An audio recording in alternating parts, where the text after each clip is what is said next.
Okay, so to run the lithography tool, first step is the nitrogen. We gotta check the level. Here it's between a quarter and empty.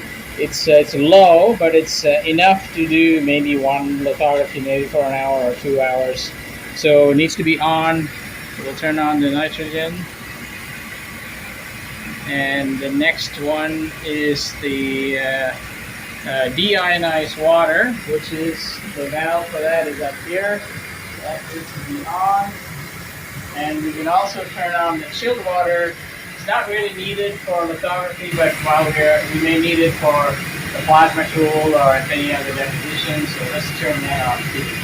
So that's these, and then we'll turn on the indicators to let people know that we're using it.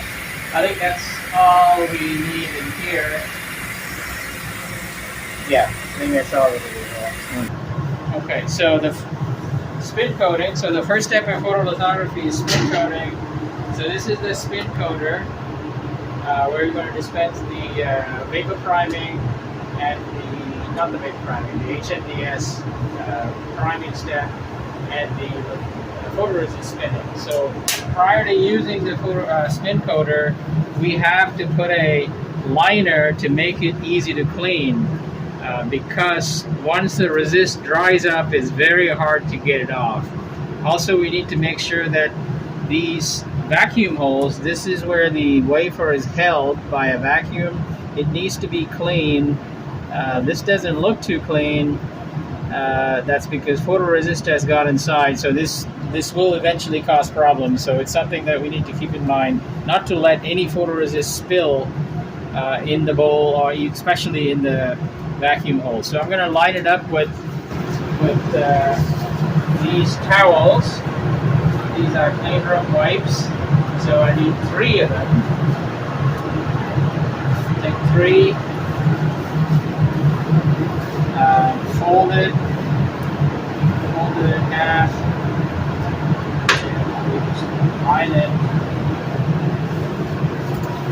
line it to cover all sides.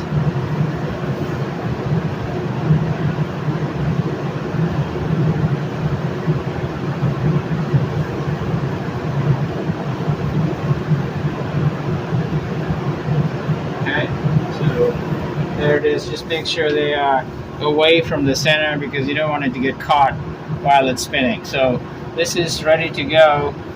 The utilities for the spinner, we need nitrogen. So this green valve is the nitrogen supply, the main supply.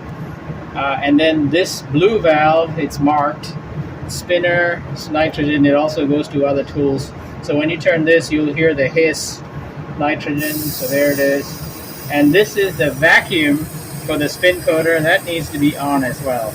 So when we are ready to spin it, these have to be on. So I'm going to leave it like this. It's ready to spin, and the next thing we need is the hot plates. We have 3 hot plates. The temperatures that we are using is 90 to 100 C, so we'll use the 100 C. You can use multiple hot plates if there are different processes going on. I'll just use one. Also, these temperatures don't rely on it being 100. Just because it says 100 doesn't mean this is at 100. It needs to be periodically checked. So that's something that we haven't done in a while, but it needs to be done. If you see any process that is not working, it could be because temperatures are not at the correct value. Anyway, I'll let this warm up to 100, and I'll start the HMDS, the hexamethyl disilane spin coating first. So I would need the wafer first, which I have here. This is my wafer, which is in this case is silicon with an oxide. It's a thermal oxide, so that's why it has a different color to it. I'll use that, and I would need pipettes. The pipettes I've got here, these are all pipettes. I would need 2, one for the resist and one for the HMDS. You don't want to mix them. One should be kept for one chemical only and not to be mixed. Alright, so we'll take our thermal oxide wafer, place it on the spinner, and here is where we set the program. So right now the vacuum is flashing, meaning that it does not have vacuum. When I engage the vacuum by hitting vacuum, it'll show it's satisfied 21 inches of vacuum, which is plenty. It only needs 15. If it calls below 15, it will keep on flashing, it won't run. And the other parameters are, this is the time, 1 minute and 30 seconds, that'll run at 2000 RPM. The second number is acceleration. It's not so important. You could play with it if you like. There are program select. If you hit the program, right now it's on program. See, these are program O, N. So this is only 300 RPM. Next one is also 300. So you can cycle through. You can see there's different programs. Yeah, you pick one that is appropriate for your use. And if I spin now, this is program I, 2000 RPM, 1 minute 45. We don't need to run it for 1 minute 45. 30 seconds is enough, so we can interrupt it while it's running. So here it is. If I hit spin, it spins. Now, of course, I didn't put anything on it. So I'm ready to spin the HMDS. Okay, and how do we reset this? Oh, the resetting, the time. Yeah, so right now it ran for 7 seconds. If I want to reset the clock, you can hit F1 twice. F1 once will go into edit mode, and F1 twice will reset the clock. Okay? All right. So HMDS is here. This is HMDS. We got plenty in here. If it runs low, let me know. We can get more. So I'm going to dispense this. And how to handle this? How to handle this? Yes. Yeah, well, we're going to squeeze the bulb to draw enough. How much you need really depends on how big of a wafer. For HMDS, you don't need very much. It's a very low viscosity fluid, so I don't need that much. Just a little bit like this is enough. So I'll dispense. That's plenty. That's way more than what I need. And then hit run, and there it is. It spins, and you want to close it so that in case it flies off, there is no hazard if that happens. And if there's a sudden vacuum loss, the spinner will stop. If there's a sudden vacuum loss, it should stop. However, it may be still spinning, so there is a risk that the wafer might fly off. So that's why we close this to keep it secure. Plus, also the closing helps with the air currents inside. The spinner is designed to be run with the bolt closed to minimize the amount of air turbulence that you see. Alright, so it's ran for about 40 seconds, which is more than enough for HMDS, so I'll stop it. And I can also reset the clock, make it ready for the next step. And now I'll open it. This little suction thing helps to pick up the top cover. And then disengage the vacuum. So right now it's 21 inches. You hit vacuum, see it's flashing, that means no vacuum, so now I can pick it up. So there it is. It's being coated, you won't see any difference. HMDS is a very thin layer. So I'm going to put it on the hot plate. And typically we do 90 seconds on the stopwatch. You can do 90 seconds and let it run. It doesn't have to be 90 seconds. You can run it for 30 seconds. This is not a critical step. Well, it is a critical step, but the timing is not critical. You can do it for a shorter time. But it's better to stick to the same process in case there are some problems that arise. So we'll be doing 90 seconds, so we'll just stick to that. Alright, so we'll wait for that to finish. While it's running, I'll get the photoresist ready. So this has been done. HMDS is finished. So I'll set this aside. And the photoresist that we are using for this process is SBR 955. That's an I-line resist, a fairly generic resist. So I'll use that, and we got plenty of that here. And again, if you run out, let me know. Don't go and grab new photoresist because it's in the refrigerator. It needs to be warmed up before we open the bottle to reduce condensation. So yeah, let me know if there is a need for that. We use this other pipette for the photoresist. So there's a clock. So I'll pick up the wafer. This spatula is useful for picking up wafers. This one here, or you can use a tweezer. These hot plates have a curvature. They're not perfectly flat. They have a little curvature that helps with picking up wafers. All right, so I'm gonna put this back on the spinner. Engage the vacuum. Well, see, in this case, it didn't engage. I could hear the vacuum suction. It did not engage. Yeah, so you can hear it. It's still flashing, and then it engaged. That's because there's some debris on the chuck that's preventing a good seal. So that means that chuck needs to be cleaned. All right, so we're ready for this spin. Open this bottle. Just be careful with this bottle. You don't want the photoresist to touch the cap. So you don't want to tip it or do anything where the resist will touch the cap, because the cap is not clean. You can see there's a lot of dried up resist. Even on the threads here, you can see a lot of dried up resist. You don't want any of that to fall inside, because that'll contaminate the resist and your film is not going to be very good. So, and also taking the photoresist, you want to take it in one swoop rather than, you don't want to put the resist back in. So squeeze it as much as you can and draw in, and don't put the resist back in. If there is excess, just dispose it, don't put it back in, because the pipettes are not clean, or not as clean as they could be, so you don't want to reuse that resist. So here, this is way more than what I need, but since I had it, I have to use it. And I can put that in here, and here it is. So we can run that, and there's the spinning, and again I'll close it, run it for about 45 seconds.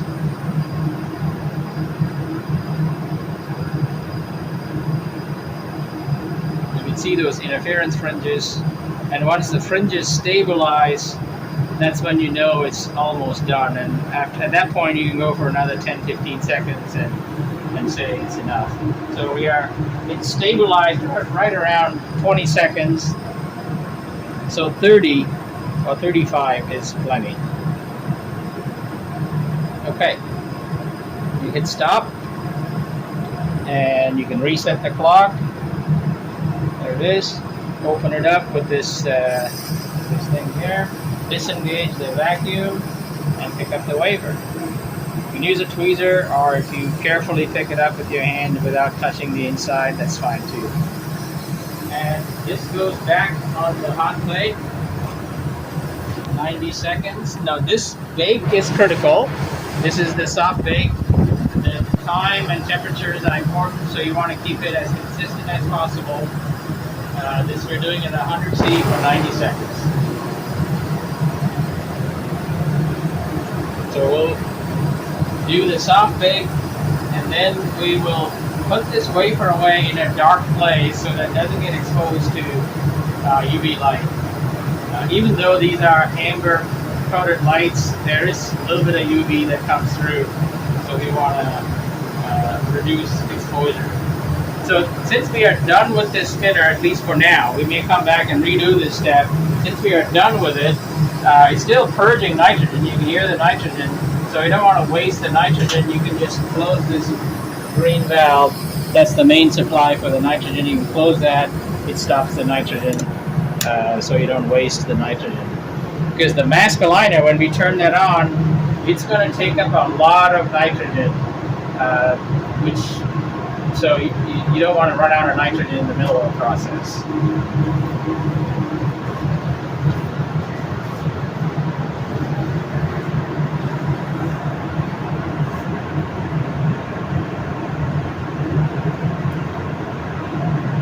Now another thing I also recommend is while you're running the spin coater is to open this this valve here. That'll suck all the fumes out of there away. Alright, so this is, the bake is done. So picking it up, we just kind of slide it to the edge like this, and then use the spatula to pick it up. There's a lot of debris on it. I'm not going to worry about it, but it's not the best film. There's, a bunch of stuff on it. So I'm going to put this on the table here and cover it up. So this should be dark, and it should be secure while we get the next step ready. All right, so next step is the mask aligner. So there's the mask aligner. We leave it off. The mask aligner, typically in most labs, the mask aligner is running all the time. However, in our case, we can't run it all the time because it uses a lot of nitrogen, and we'll run out of nitrogen in a couple of days if we do that, so it's left off. So first step is to turn on the nitrogen supply for that. It's got a separate supply because it uses heavy amounts of nitrogen. The first valve is here. This gray valve is the first valve, so turn that on. That will supply nitrogen all the way up to this point here. That black valve, so it's not quite supplying. It just enables this line that goes to some other tools too. And then you turn on this one, and when you turn that on, you can see that the nitrogen pressure, there's a gauge here that went up. So there's the nitrogen valve, nitrogen pressure, which is close to the line, which is our set point. So that looks good. So that's step number one. Turn on the nitrogen. The second step is, this is the UV lamp. We want to have the exhaust ready for that. The exhaust chute is here, this plastic valve. We pull it, but not all the way, because all the way is too much flow. So there's a line here. You'll see see that little scratched line. Just open it up right up to that line. That should give us just the right amount of flow. So the lamp is ready. Next step is to turn on the lamp. So that lamp controller is down here.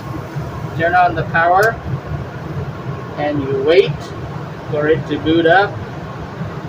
It goes through some checks. Okay, now it's ready. So we have to ignite the lamp, and we hit start, and you'll hear the ignition. We'll fire the lamp. There's the ignition. It's flashing cold, meaning that it's not ready for use. It's still warming up the lamp. But while it's doing it, we can turn on the rest. So that needs to be done first before we turn on the tool. If you do it the other way, it's not going to let you turn on the lamp if this is on. If you accidentally turn this on and then try to ignite the lamp, it's not going to work. You have to turn this off and start again. One thing I'll mention is that once the lamp is on, you can't turn it off and then turn it back on. The lamp is, if it's hot, it needs to be fully cold before you do another ignition.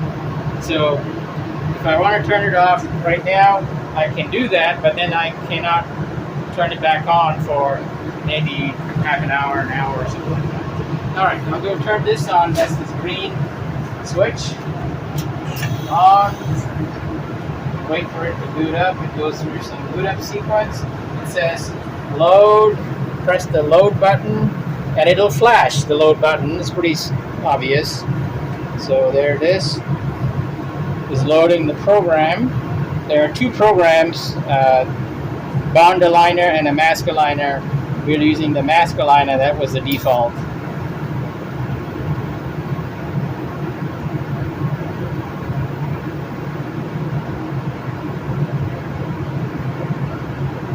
Okay, so this is another step where we have to enable the configuration. This is the BA6 mask aligner configuration. So it says press enter, and it flashes the enter. So it's pretty straightforward. Enter that, and it'll move the microscopes to go back to its home position. And there it is. So right now It is on a backside alignment mode. Backside is not using the top microscope, it's using microscopes that's below the substrate. If we're going to use that backside alignment, that's fine, but normally we have to use the front side alignment. So this is the key for that. BSA, if you hit that, this display will change to top side alignment. So you can kind of toggle between backside and front side. Now it's looking through the top microscope and not the bottom microscope. So that's on. There are other programs we got to set. We'll talk about that in a second. We'll let for the lamp to warm up. In the meantime, we can load the mask, the photo mask that we're going to use to be loaded. So let's grab the mask. So this is the photo mask that we will use. It may have to be cleaned if it's been used recently.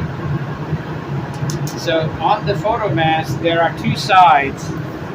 The pattern side and the glass side. Generally, in most of the masks that we have, the brown film, that's the protective coating on the chromium, that's the film side, that's the pattern side. And where you see the silvery pattern, that's the glass side. You're seeing the chromium through the glass. Here you're seeing the protective coating. So the brown side is the pattern side. So that's what we got to load. So I'm going to load it here. First step is to change mask. So right now you can't take this out. It's locked in position. If you hit change mask, it'll release the locks. So this will slide out. Slide this out. Be very gentle. Don't grab too much force. And turn it over and place it here. If this is twisted, you could disengage here and untwist it and put it back. This is a little quick connect clamp. So you just push this back and release, and push this and push, and then make sure it's secure. Alright, so the mask goes on this.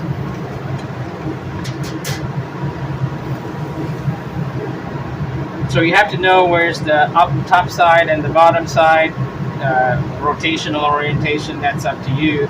But the important thing is that the pattern side is facing up, so that when we flip it, it will be facing the wafer. So this has been set. This is a 5-inch mask. The clamps are set for 5-inch. You can see it can be adjusted. There are these screw holes. You see these screw holes? These screw holes could be moved. You can move these clamps forward to use a 4-inch mask, but it's better not to mess with it. So we're going to leave it at the 5-inch size and put this mask in here. And it needs to be against this clamp and against that little screw on this side. It's a little loose. It shouldn't be that loose because you can drop the screw. So it's something to pay attention to. That screw shouldn't be too far back. Okay, so all the way there, against the screw and against this clamp. And if you hit enter, the vacuum will engage. So mask vacuum is on now. So the mask is held by vacuum. I cannot move it, but just as a secondary safety measure, there's a clip. This clip is spring loaded. You can see these two springs, but if you release the lock on the clamp, it'll push up against the mask as a secondary protection to prevent the mask from falling in case of vacuum loss. Just be careful when you release it. The clip moves fast.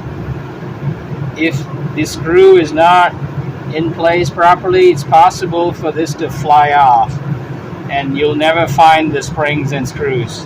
So just hold it with your hand like this. When you release it, I just hold the clamp and then release it so that it's gently moving rather than a rapid movement. Alright, so the mask is ready. Now if we flip it, it's going to be secure.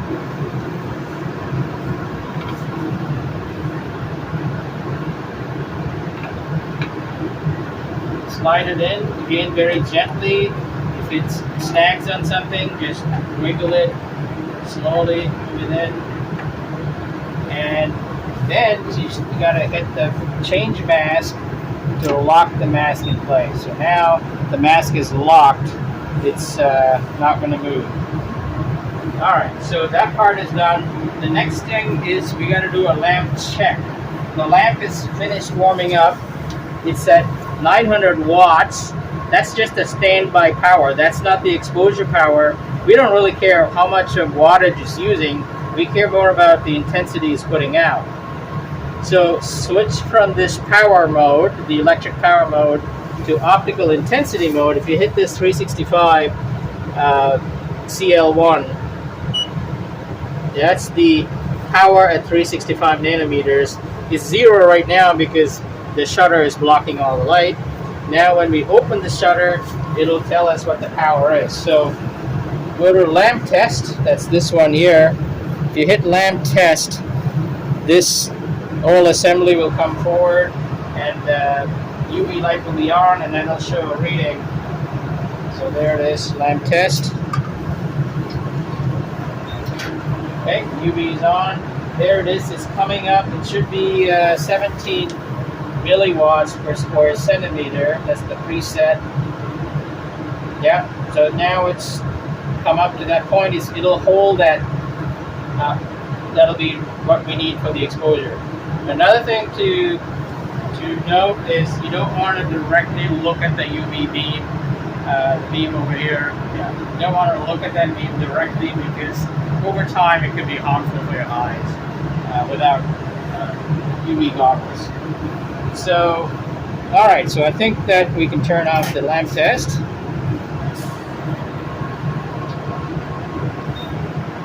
Okay, the next thing is we have to set the program. So if you look at the screen here, it says soft contact. That's the mode. Soft contact is a gentle contact between the wafer and the mask. You can do hard contact, and there's another mode called vacuum contact.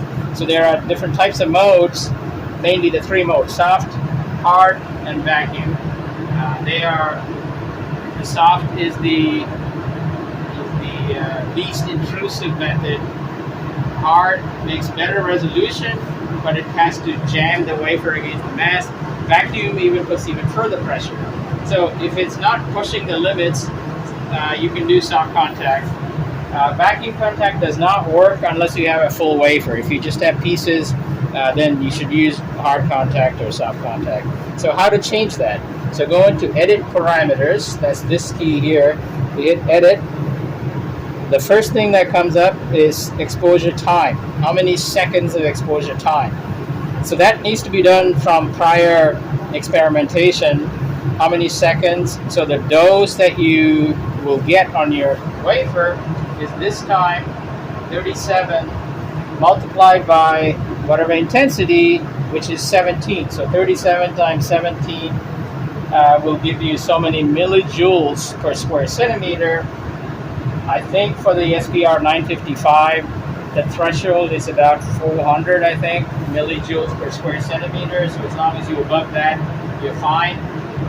But for more precise processes, you have to figure out the exact number that you need. So I'm going to set that. Let's set it to a nice round 35. So you can use these arrow keys up and down to change that number. So that's exposure, and then if you hit the right arrow, it'll go to the next parameter, alignment gap. It says 20 microns. If you're doing alignment, that's how far it'll separate the mask from the wafer, so you can move the wafer. If it's in contact, you should not move the wafer because it'll put too much pressure on the micrometers. So 20 microns is the gap, and that's okay, that's fine. The next parameter is the wedge error compensation offset. Let's not worry about it. WEC type is a contact type. So again, I'm not going to explain that. It's okay for regular photoresist. The contact type WEC is fine. Okay, so this is the next important one. After exposure time, this is the exposure type. So we have soft contact. That basically gently pushes the wafer against the mask. If you toggle, if you go through the arrow, the next one is flood exposure. That's with no mask, so that's not really relevant for this. Here is proximity. Proximity means it's not even in contact. It'll put in a gap. It has to maintain a certain gap, and just the exposure. It's not very useful because you have a resolution that won't be very good. But for very sticky material, if you have a photoresist that's very sticky, proximity may be safe to prevent the wafer from sticking to the mask. And the next one is vacuum mode. So this is the highest resolution that you'll get is with vacuum contact. The next one is low vacuum contact, which is just like vacuum but a lower vacuum. Hard contact and soft contact. We're going to stick to the soft contact. The other ones are available.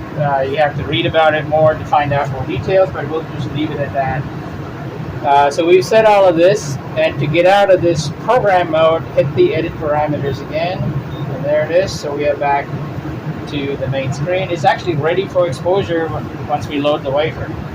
So to load the wafer, first step, see it's flashing because it knows what the next step is. Hit load, pull slide, load substrate onto the chuck. So pull the slide, again very gently, don't put too much pressure. When you look at this here, make sure this line is lined up with that stub. If it's not, you can just rotate. This is just a free chuck. You can just rotate it. So make sure it's lined up. Don't put too much pressure on it. Don't lean on it. This is a very delicate piece. So I'm going to get the wafer. Let me get a tweezer first. So tweezers. We have tweezers. We keep all the tweezers in this acetone bag just so that they don't get dried up photoresist on them. Get an appropriate size for your application.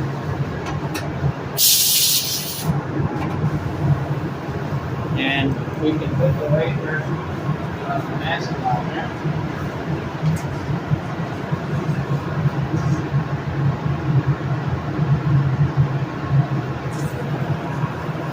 Okay, so here there's a few alignment pins. Just set it down first and then just move it until it contacts 3 pins. There are 2 pins down here.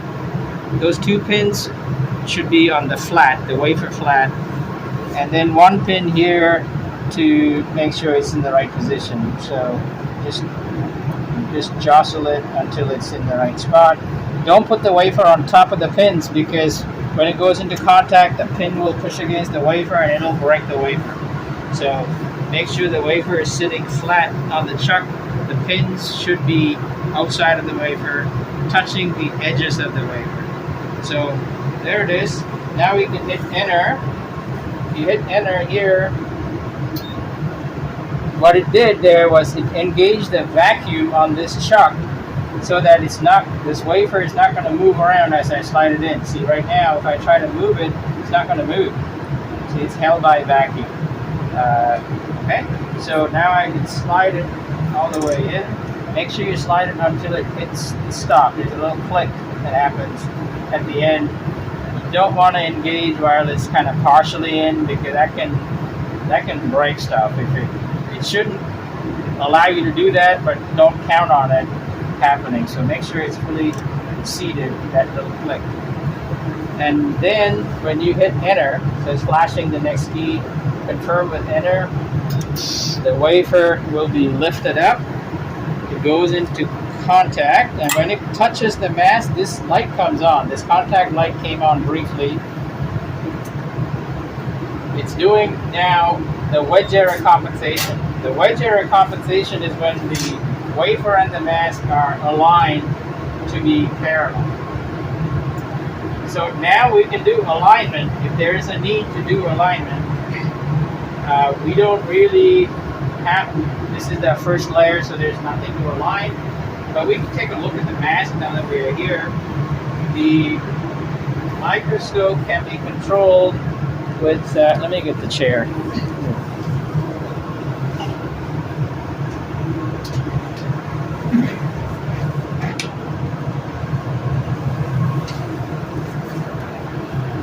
So the microscope controls are, first you got to make sure you're not on the backside microscope. If you're on the backside, you're seeing it, you're not going to see anything because the wafer is opaque. The front side is when this is not illuminated. The next thing is this knob here, the left, right, or the middle is both.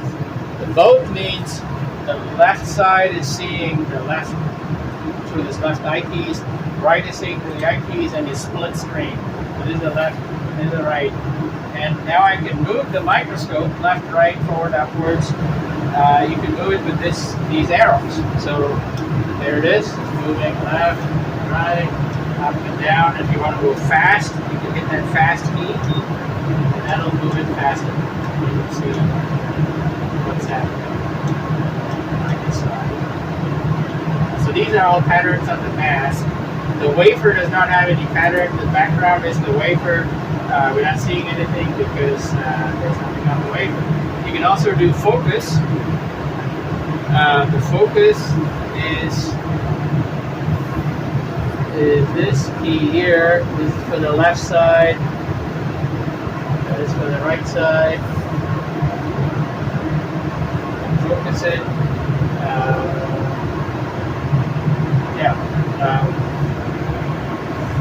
And if you would just want to only look at one side and not both sides, you can do this. Instead of split field, you can do one side. This is just entirely on the left side. It's the left side, and this is entirely the right side, which we are, it looks dark because we are outside of the wafer. You can see it's gone too far outside. So this is inside the wafer. Okay, so that's the alignment. If we have to do alignment, but we don't need to do alignment on this one. So the next step is exposure. So expose T is flashing.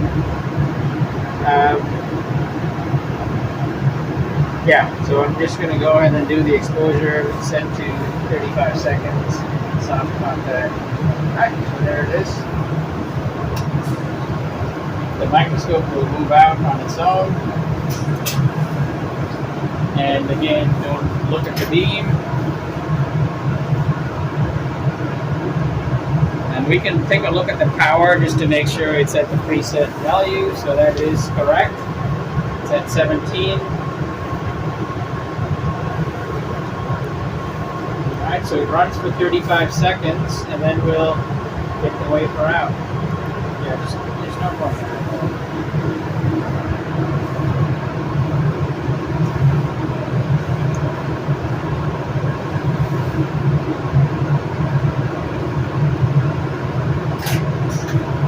Okay, so that's done. So another important thing I want to point out is that right now, it looks like it's not doing anything, but we should not move this tray out. It's not done yet. It's still, the wafer's still up. We should not touch anything here until it's fully completed the cycle. So now, see now it says pull slide and unload the exposed substrate. Now we can pull the slide. If you try to pull it before, you could break stuff because the mechanics won't be in the right position. So you can pull this out now, and this is the exposed wafer.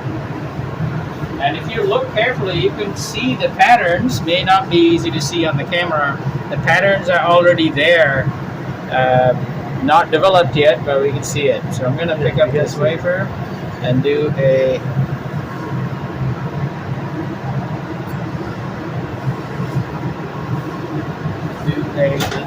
post-exposure bake. That's the next step.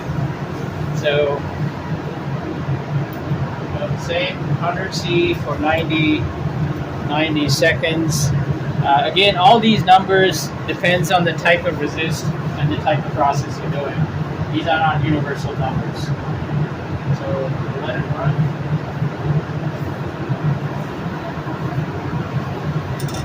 So some of the key things on this, I'll tell you about what not to do. Some of the critical things that we should not do is during the alignment, you can do the X and Y. This is the Y translation, is up and down. Up is here, down is that way, to move the wafer. I will do a separate video for alignment. This is without alignment. This is left and right, it's going this way. And this is rotation, to rotate the wafer in plane.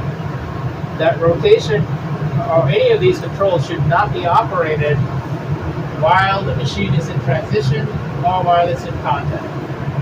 That's a critical thing, not to touch any of these knobs, except during the alignment phase. The second one is not to try to pull the tray while it's in the middle of something.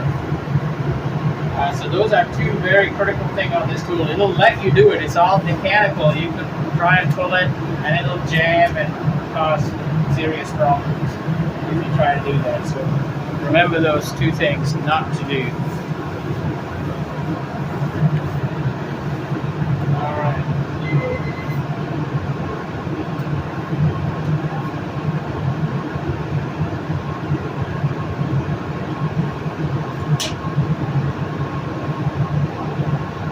Okay, so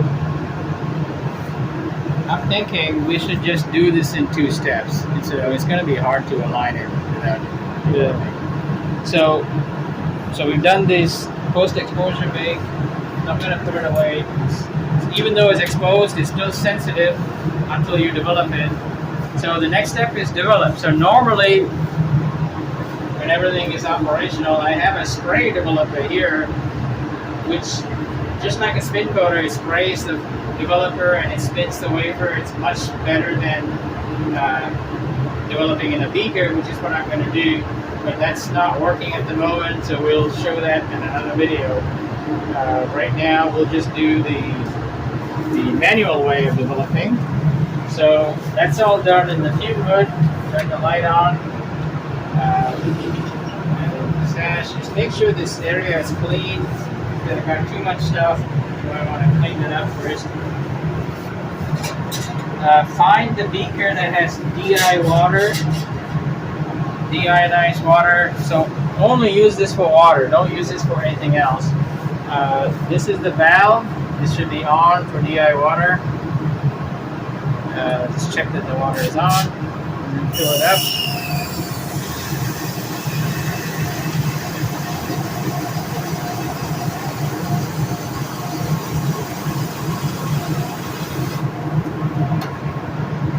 And the next thing is to get the developer. We've been using this beaker that's been labeled solvents. We could call it developer, but we've been using solvents. So the developer is this one here. We have different types of developers, but this is what we've been using, AZ300 MIF, metal ion-free developer. Most of these are common materials. There's not significant difference from one to the other. The active ingredients is tetramethyl ammonium hydroxide. See, it says contains tetramethyl ammonium hydroxide and water. That's the 2 ingredients. The only difference from one developer to another is the ratio. So they're more or less the same. Okay, well, pour that in here. We don't need a lot. For one wafer, we just need, that much is enough for one wafer.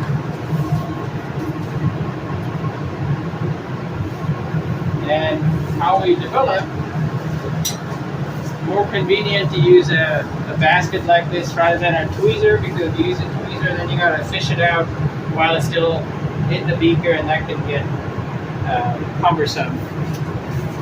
So I'll hit the wafer.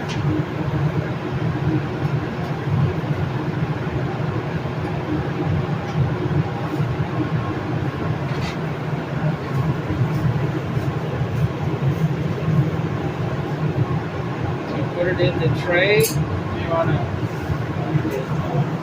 So put it in the tray, and I'm going to put it in the developer, but we got to time it. I got a clock here. It takes about 45 seconds. So immerse it, make sure it's fully wet, and then start the clock. And I'll run it for about 45 seconds, and you can agitate it. So on this, the spray developer, this is all done automatically. You can see the photoresist is starting to dissolve because the developer is changing color, and you can do this to kind of get it to fully develop and prevent any stagnation. That's about 35 seconds. We'll go for a little bit longer. The develop time is also important because if you keep going too long, it will remove all the photoresist. All right, so take it out and then put it in the DI water to rinse it off. The develop will stop as soon as you put it in there. You can see how much resist has come off. That's all. So a lot of resist came off. That's why the color changed. Okay, then rinse this off. And to pick up the wafer, you can push through the bottom here with your finger and use a tweezer, or yeah, it's better to use a tweezer than your hand. And I like, you can dry it with a nitrogen gun, you can do that, but I like to dry it on the spinner. So put it back on the spin coater, turn on the nitrogen, turn on the vacuum, and just spin it before it dries. Because if it dries, then all the sediments start to remove. So while it's still wet, spin it.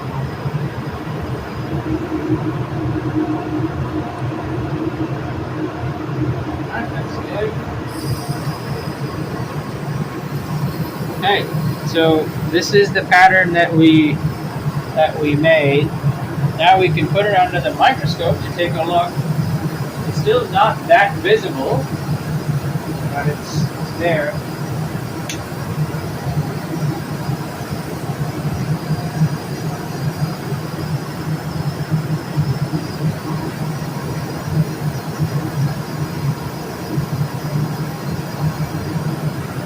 Okay, so these are the patterns we're looking for. Yeah, I just explain it. So this one here is the photoresist. This is photoresist, all these bright areas. This is silicon dioxide in the background. Yeah, so the polarity is important depending on what you're trying to do.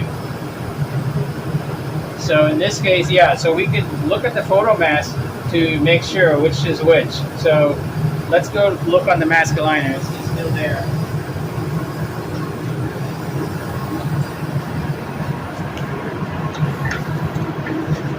Yeah, so here I'm looking in the same corner. This bright area, this is the chromium, which is opaque on the mask. This is clear on the mask. Clear, that's why it looks dark. This is reflecting the light. So this area did not get exposed on the photoresist, which means, because we're using a positive photoresist, the photoresist is remaining here. There is no photoresist. So if you want metal to be here, if you want the metal to be here, you can deposit metal, and then once you lift this off, you'll have metal everywhere except here. If you want it the other way around, you have to do a process called image reversal, and that's not what we did. So in this step, if we deposit metal and do a lift off, you get metal everywhere except at these squares. We do an etch process instead of lift off. We could have deposited metal first, and then when we do this, the photoresist will be here, just like it is now, and then we can etch all the areas where there's no photoresist, and when you strip the resist off, you'll have metal here. So it depends on etch or lift off. You get opposite polarity of the image. So what we did here, we have photoresist in all these squares, and this is the thermal oxide in the background. So the next step would be whatever that we're trying to do. Right. Okay, so we'll shut down after the process. So first step is get the mask out. So you do change mask, it'll release the mask, it'll take the microscope up and release the mask. So now it's released. Take it out gently, flip it, disengage the vacuum. If you hit the enter key, the vacuum, see right now it says mask vacuum is on. You hit that key, it's off. Pull the clip back, this, and now the mask just comes right off. And a lot of times if you did contact lithography, especially if you did hard contact, you may want to clean this mask, because once the resist dries, it's hard to remove. So that's another reason for doing soft contact. Cleaning is easier, or you can not even clean it, depending on how bad it is.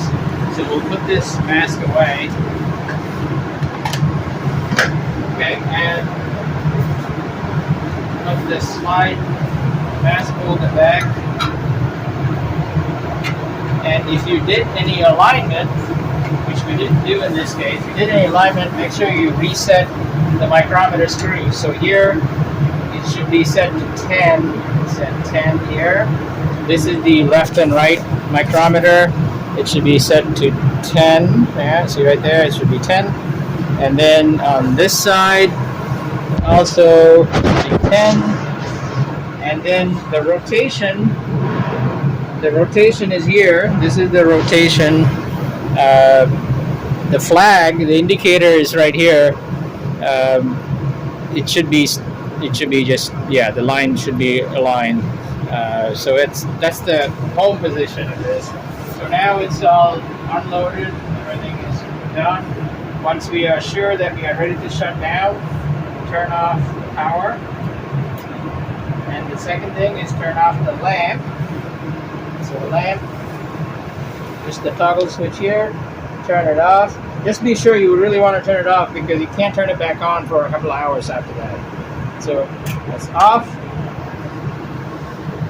We have to now let the lamp cool off. The lamp is pretty hot. Now I didn't run it for very long, so I can't, it's still pretty warm. It needs to cool off. So the best way to do that is to open this exhaust fully, all the way. Open it all the way. Now there's plenty of airflow. Leave the nitrogen running, the nitrogen valve that we opened, leave it running for about 30 minutes. I have a checklist here. This is how we turn on. N2 valves, both need to be on. Exhaust ballast should be partially on. Ignite the lamp. Mask aligner turn on. If you leave the microscope on the back side, the top microscope doesn't go up and down every time. Might be more convenient. That's to turn on. Turn off, reset the stage to 10, 10, and 0 degrees. Top side microscope should be set to 0. Back side microscope 25, 25, 50, 50. I didn't show where that is. Aligner, we turned it off. That's the green switch. Lamp is off. Exhaust ballast fully open. Leave it for 30 minutes, and then close the exhaust ballast. Close both of the nitrogen valves. So those are the steps. So we got to wait for about 30 minutes for the lamp to cool off. Turn off the hot plates. If you're done with that, turn off the hot plate. If you turned on the exhaust, turn that off. Same here. Close that. The spin bowl needs to be clean. Dispose these towels.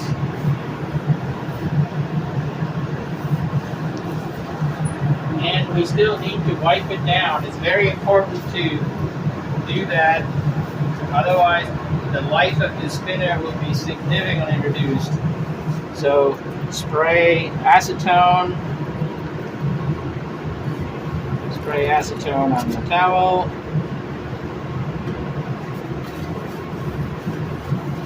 Wipe down, especially in cracks and crevices that are hard to get, including this lip. There was one time there was a little bit of photoresist left on this lip, and the lid would not open. I couldn't open it. I had to insert a screwdriver and pry it out. It was very hard. It's very inconvenient than damaging. So make sure it's thoroughly clean.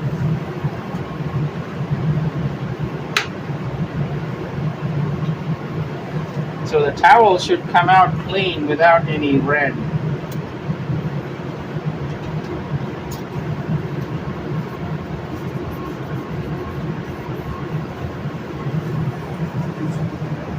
Okay. Put it back on, and then put away all the chemicals. Make sure it's tightly closed.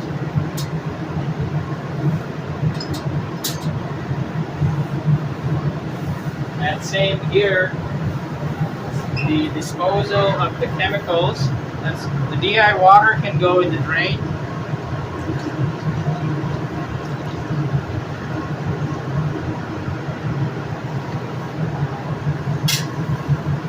The basket is being cleaned, so that can go here. So the developer, we don't want to put it down the drain, so we have waste bottles.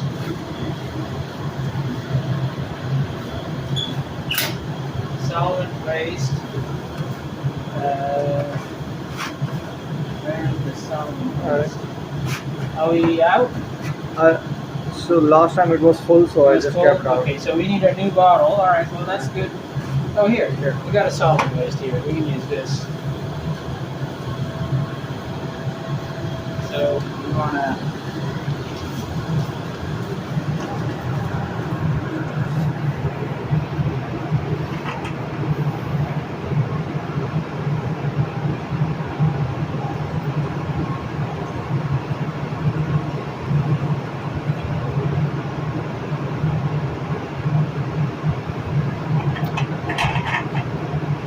And then you rinse this off.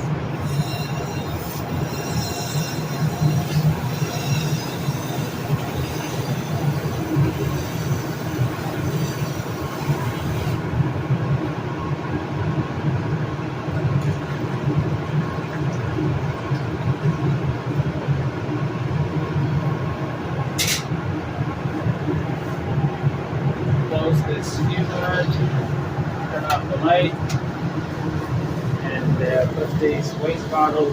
Make sure it's clearly labeled. We don't confuse this with something else.